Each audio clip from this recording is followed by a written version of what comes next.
In today's video, I'm going to teach you how to find the equation of a line in Microsoft Excel. If you have a set of X and Y values and you want Excel to show you the line that best fits that data, this is a very simple process once you know where to click.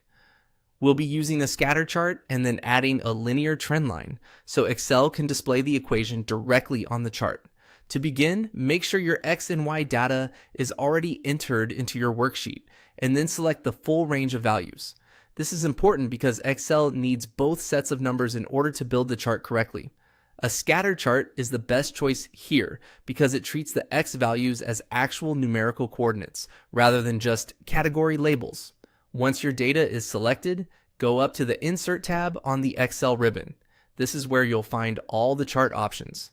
From there, choose Scatter, also called Scatter with X and Y values.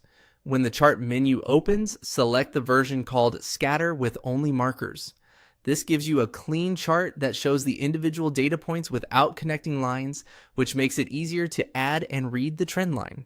After the scatter chart appears, the next step is to add a trend line. Click on the chart so it becomes active. You should see a small plus sign near the upper right side of the chart. This is the Chart Elements button, and it gives you quick access to useful chart features. Click that plus sign, then choose the option to add a trend line. When prompted for the type, select linear. This tells Excel that you want a straight line equation, which is typically written in the form y equals mx plus b. The trend line will now appear on the chart, showing the general direction of your data. To display the actual equation, open the Format Trendline pane and check the box labeled Display Equation on Chart. As soon as you do that, Excel will place the line equation directly onto the chart for you. This is the equation of the best fit line based on your selected data. At this point, you can move the equation label if needed to make it easier to read. And that's it.